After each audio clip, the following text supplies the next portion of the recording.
One thing I hate about living in America is the obsession with car culture. Why do American cars suck so bad? They're overpriced, they're unreliable. Maybe within the next 10 years, Americans will have to say goodbye to buying vehicles at dealerships. We are about to witness a CO2 2.0 revolution in the auto market, except it is happening kind of in reverse, because nobody wants a new car. And it is happening right now in 2026. What is going on? Stop by any car lot near where you live and I will show you. Most of the vehicles sitting there are 2025 models. Some have not even reached 10,000 miles. The paint is still shiny, the owner's manual is still sitting untouched in the glove box. Some even still have protective plastic inside that has not been completely removed. But more and more people are willing to push them back onto the market, accepting a loss of tens of % of their value just to get rid of the vehicle. The reason is that what we bought is not transportation. It is a rolling junkyard and ATM just waiting to suck money out of us through repairs, insurance, and loan payments. Today I'm going to show you what is behind this expensive trap, which brands are getting the most complaints, and why someone can turn in an almost new truck and still keep owing money on it. Stay with me until the end because you will understand exactly what is driving the auto industry crazy and how to avoid becoming its next victim.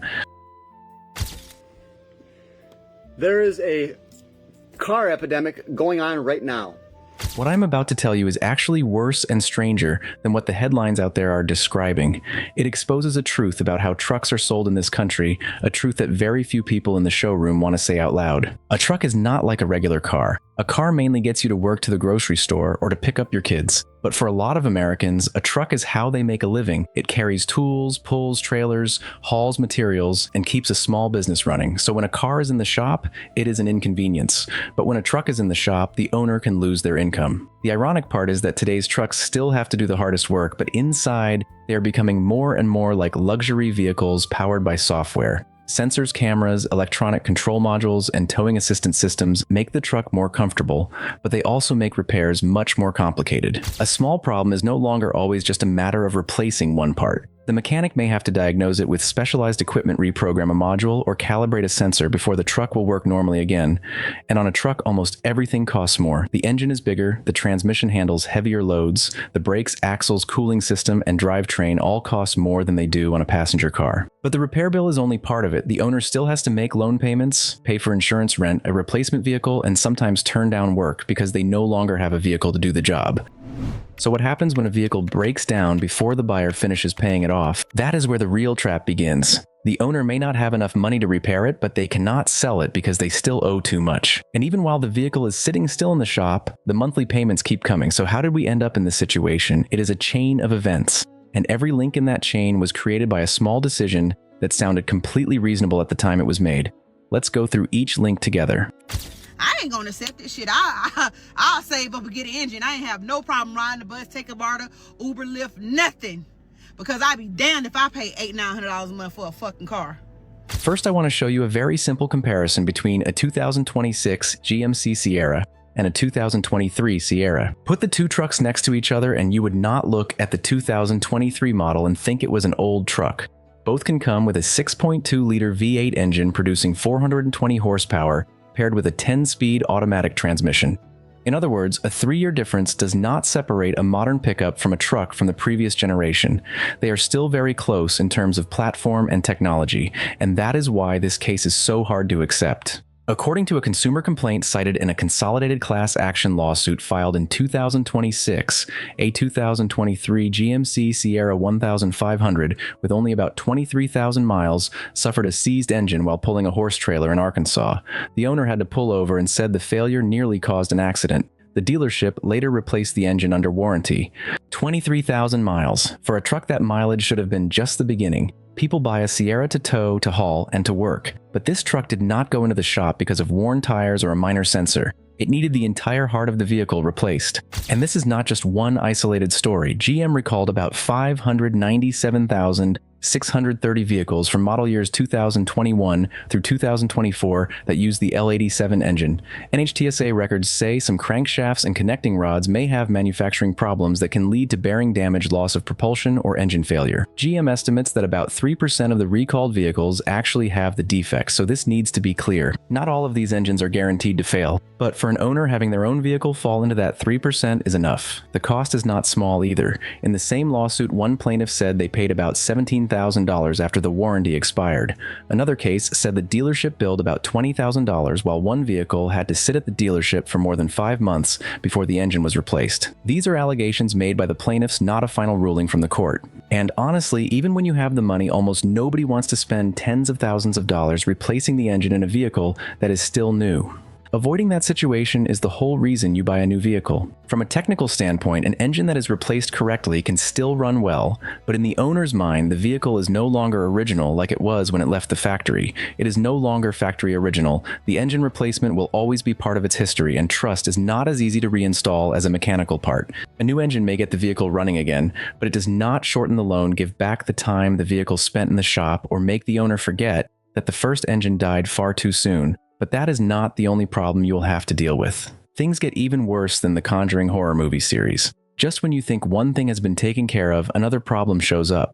Hey Tony, do modern cars break more than older ones? The simple answer is yes. With all the technology that's came out.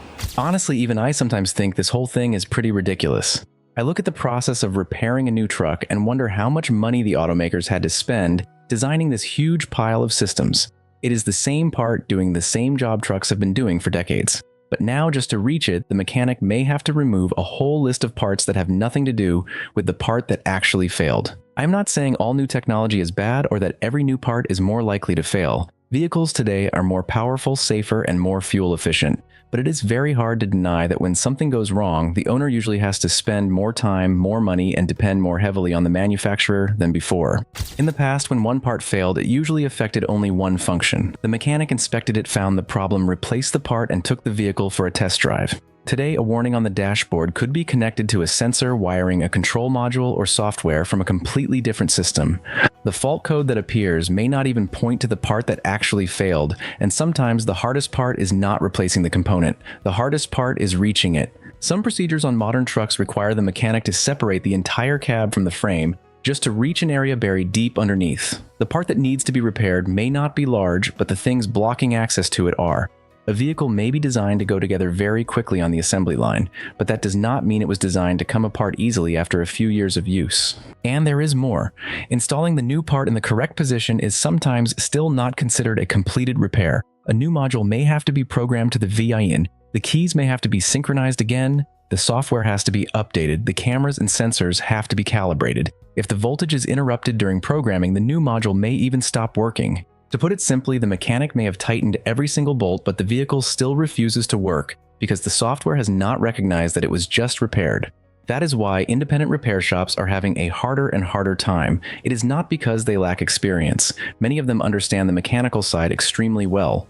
But to repair new vehicles, they have to buy diagnostic tools, pay software fees to each manufacturer, invest in calibration equipment, and request access to protected systems. Sometimes the mechanic knows exactly what is wrong with the vehicle, but the only thing missing is the digital key that the manufacturer is holding. And in the end, the person who pays for all those layers of complexity is still the vehicle owner. You pay extra diagnostic fees, you wait longer for a dealership appointment, you may have to tow the vehicle farther away, and when it is a work truck every day, it sits in the shop is another day of lost income. This is what makes many owners feel like they are getting less control even though they are paying more money. You bought the vehicle, you make the payments, you pay for the insurance, but when the vehicle breaks down, the manufacturer may still control who can read all the data, who can program the parts, and who can confirm that the repair is complete. So do Americans really own their vehicles, or are they just paying to use them under conditions set by the manufacturer? Picture this. You are sitting behind the wheel of a truck worth tens of thousands of dollars. The light turns green, you step on the gas, the engine roars, and the RPMs climb, but the truck just sits there like the shifter is in N. Then just as you're about to press the gas again, it suddenly lunges forward. This is no longer just a slightly uncomfortable shift. In a truck weighing thousands of pounds being used to tow a trailer, carry tools, or drive your family around, that is the moment you realize you no longer have complete control of the vehicle, and once you get that feeling, it is very hard to forget. At the shop, the engine is still running normally, the gas pedal still responds, but the power is not reaching the wheels. The mechanic looks at the truck and jokes that some vehicles have 6-speed transmissions, some have 8-speed transmissions, and this one has a no-gear transmission because none of the gears can make it move. It sounds funny, but for someone who is still making monthly payments on the truck, that is a very expensive joke. The engine may produce 300 or 400 horsepower, but if the transmission cannot send that power to the wheels, every number in the sales brochure becomes meaningless. The truck that was bought to tow haul and work is now just a very expensive piece of metal sitting in a repair shop, and transmission problems do not always show up this clearly. Many customers say their vehicles shake violently and jerk while driving in the higher gears. At low speeds, the transmission may respond slowly, hesitate to go into gear, and then suddenly lunge forward. What makes people even more frustrated is that for some owners, these symptoms keep coming back even after the vehicle has been repaired. Once you go through that a few times, you do not drive the same way anymore. Every time you stop at a red light, back out of a parking space, or pull a trailer, the same question runs through your mind. Will it move normally this time? Will it just sit there, or will it jerk forward again without warning? And these are not just complaints from a few people online. The Spearley lawsuit against General Motors involved Cadillac, Chevrolet, and GMC vehicles from model years 2015 through 2019 that used the 8-speed 8L45 or 8L90 automatic transmission. Those vehicles included the Silverado, Colorado, Sierra Canyon, and Yukon. At one point, the lawsuit represented about 800,000 vehicles. The plaintiffs accused GM of knowing about the shaking, jerking, and abnormal shifting while continuing to sell the vehicles. They also claimed that some customers were told the harsh shifting was normal. I do not know what you think, but when a vehicle jerks like somebody just slammed into it from behind, I would not call that a characteristic. I would call it a problem that needs to be fixed once and for all. GM offered several possible fixes, including changing the transmission fluid, updating the software, and having the system relearn its settings. To be fair, changing the fluid did reduce the shaking in many vehicles, but reducing the shaking does not mean every case of delayed engagement, hard shifting, or sudden lunging disappeared. This is what makes owners feel like they are losing more than they are getting. You take the vehicle to the dealership, wait, get it back, and then a few weeks later the symptoms return. On paper, the manufacturer completed another repair. But for the owner, the problem never really ended. In 2025, the large class was decertified because state laws differed and the condition of each vehicle was different. That does not mean the court decided the transmissions had no problems at all. It only means hundreds of thousands of people could no longer continue suing together in the same way. A truck does not need a completely destroyed transmission to become useless. The moment you can no longer trust it to go into gear when it should, that truck has already lost the most important thing. It had the ability to move you, your family, and your work forward. Have you noticed that the paint on new trucks seems to be getting thinner and thinner? Park a 2019-93 Ford F-150 next to a 2023 F-150. Both are red. The 2019-93 model has been through more than 3 decades of sun, rain, and road salt. The 2023 model has only been outside for about 3 years. When the older truck still has its original paint, you may see some fading or a few scratches, but the surface is still relatively solid. On the newer truck, the edge of the hood already has stone chips. The clear coat on the roof is starting to turn cloudy, and in some places the paint is even separating from the layer underneath. Of course, not every old vehicle has better paint than a new one. Maintenance, climate, and repair history all matter, but when a 3-year-old pickup deteriorates faster than a vehicle that has been around for decades, the owner has every right to ask questions. In the past, many trucks used paint systems containing more solvents. Today, factories have moved toward lower emission processes with water-based color coats being widely used. The environmental reason is real. The EPA sets standards to reduce toxic chemicals and VOCs produced by painting cars and light trucks. But one thing needs to be made clear: the regulations do not require manufacturers to make the paint thinner or less durable. Durability also depends on surface preparation, the thickness of each layer, curing time, and quality control. So when paint starts peeling early, you cannot simply blame the EPA for everything. One GMC owner said the paint on his truck, which was about 3 years old and had only around 15,000 miles, first started peeling in one small spot. Later, he found more peeling around the edges of the doors, body seams, and several other areas. The part that makes the least sense to me is that the section he repaired himself held up better than the original paint around it. I'm not saying one hand-painted repair is better than an entire factory process, but the fact that an owner can point at his pickup and say the part I did is still fine and the part the manufacturer did is peeling is enough to destroy trust. According to the owner, the repair estimate was around $8,000, and do not say this is only cosmetic. When you trade in a vehicle with peeling paint, the dealership will absolutely factor that into its value. You paid the price of a premium pickup. The least you expect is for the paint to last longer than the loan not start falling off the vehicle before the new car smell has even disappeared. At this point, a lot of people are probably asking a question. When the truck has already needed an engine replacement, the transmission still shakes and jerks, and you no longer trust it, why not sell it and buy something simpler and cheaper? I used to think the answer had to be that easy too. But when you walk into a showroom in 2026, you discover that the simpler and cheaper vehicle you are looking for is almost nowhere to be found. For decades, working people and middle-class Americans could still buy a fairly basic new vehicle. It did not need a huge screen-cooled seats or dozens of driving modes. It just needed to start every morning, get you to work, and not turn the monthly payment into a burden. Those vehicles did not make the neighbors turn their heads, but they did their job. Now the average price of a new vehicle is getting close to $50,000. Models priced below $30,000 make up only a small part of the market, far less than they did a few years ago. Full-size trucks cost considerably more because buyers are not only paying for towing and hauling capability, they are also paying for a larger cabin screens, equipment packages, and a long list of premium features. And this needs to be made very clear: a low-priced sedan cannot replace a pickup for someone who truly needs a truck for work. Telling a construction worker, a farmer, or landscaper to buy a smaller vehicle is like telling them to replace their toolbox with a backpack. It costs less, but it cannot do the same job. Used vehicles used to be the way out. You could buy one for a reasonable price, repair it one part at a time, and keep it for several more years. But by the middle of 2026, the average listed price of a used vehicle was still close to $27,000.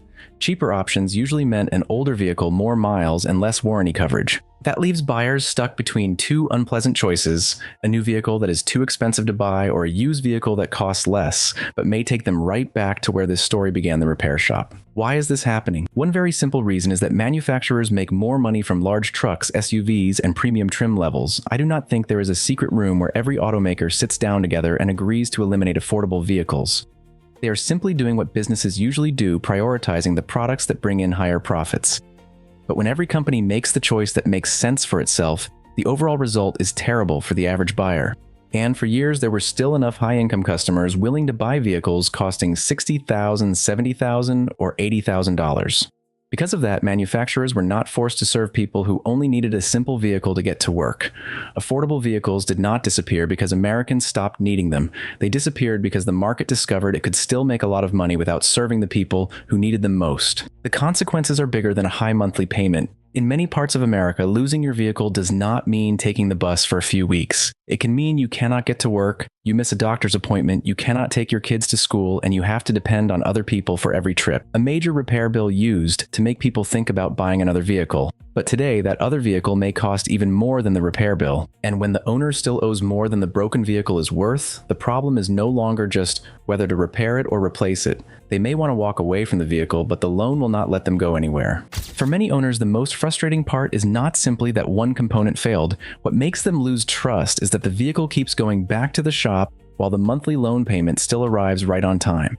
A vehicle is supposed to serve our lives. We are not supposed to spend our time, money, and patience just to keep serving it. Customers spent tens of thousands of dollars with a very simple expectation: the vehicle should be reliable, it should do its job, and after every repair, the problem should actually be fixed. But for far too many people, all that remains is the same question: will the next repair finally solve it, or will the vehicle be back in the shop again a few weeks later?